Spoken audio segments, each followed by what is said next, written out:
শৈশবকালে যখন বাদবাকি কিশোরেরা স্বপ্ন দেখে ডাক্তার হওয়ার, স্বপ্ন দেখে ইঞ্জিনিয়ার হওয়ার, কিংবা স্বপ্ন দেখে বড় কোনো চাকরিজীবী হওয়ার, সেই বয়সেই কিনা তিনি স্বপ্ন দেখেছেন একজন বুল ফাইটার হওয়ার।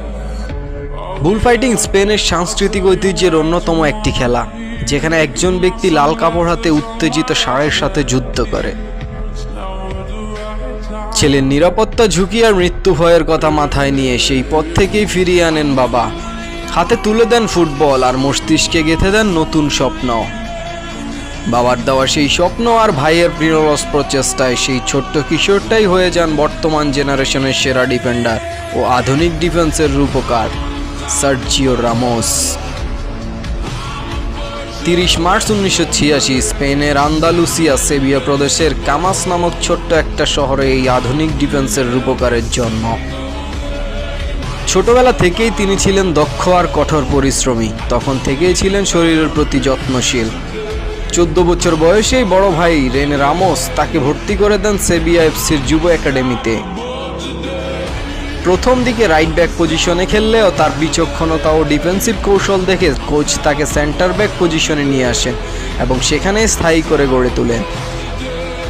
2004 সালে মাত্র 17 বছর বয়সে সেভিয়ার মূল দলে অভিষেক হয়ে যায় তার।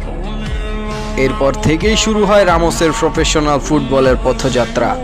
ডিফেন্সিভ স্কিল আর ট্যাকলিং দেখিয়ে আলোচনায় চলে আসেন মিডিয়ায়।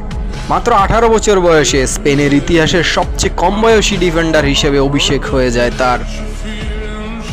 খুদে ট্যালেন্ট খোঁজ করতে থাকা ফ্লোরেন্তিনো পেরেজের পছন্দ হয়ে যায় তাকে।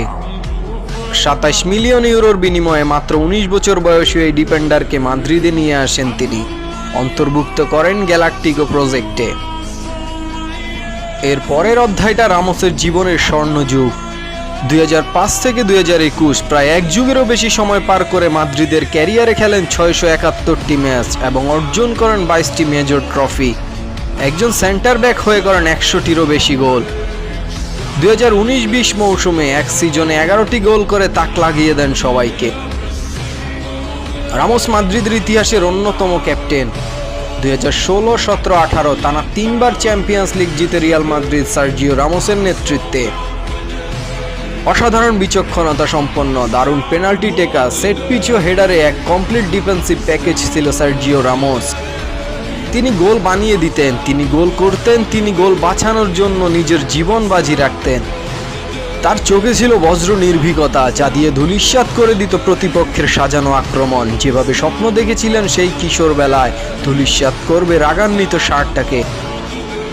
তিনি রাগী ছিলেন কিন্তু আগলে রাখতেন সবাইকে। দলকে বাঁচাতে দেখেছেন রেড কার্ড, বিপরীতে জয় করে নিয়েছেন মাদ্রিদিস্তাদের প্রেম।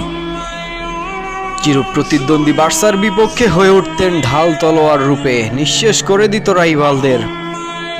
পাখা না থেকেও পাখির মতো উড়ে হেড দেওয়া ছিল তার চিরচেনা রূপ। ডিফেন্ডার হয়েও গোল করা ছিল তার নেশা। কাউন্টার অ্যাটাক সামাল দিতে হায়নার মতো ছুটে আসতো নিজ ডেরায়, যেই ছুটে চলায় মিশে থাকতো মাদ্রিদি জমির সুর। সার্জিও রামোস ও রিয়াল মাদ্রিদ শুধু একটা অধ্যায় না, একটা হৃদয় রাঙানো ভালোবাসার নাম, একটা ইতিহাসের নাম, যে ইতিহাসটা ছড়িয়ে যাবে মাদ্রিদের উপন্যাসের শেষের পৃষ্ঠাটা পর্যন্ত। রামোস থাকবেন টিমমেটদের অপমানের প্রতিবাদের ভাষায়, রামোস থাকবেন বিপক্ষ দলের স্ট্রাইকারদের আতঙ্কিত চোখের ভাষায়, রামোস থাকবেন বার্নাবুর গ্যালারিতে উচ্চারিত হওয়া প্রতিটা সেন্টে, রামোস থাকবে 90+ মিনিটে চিতার মতো লাফিয়ে উঠে হেড দিয়ে গোল করে বিপক্ষ দলের গ্যালারি ভর্তি ফ্যানদের নিস্তব্ধ করে ফেলায়।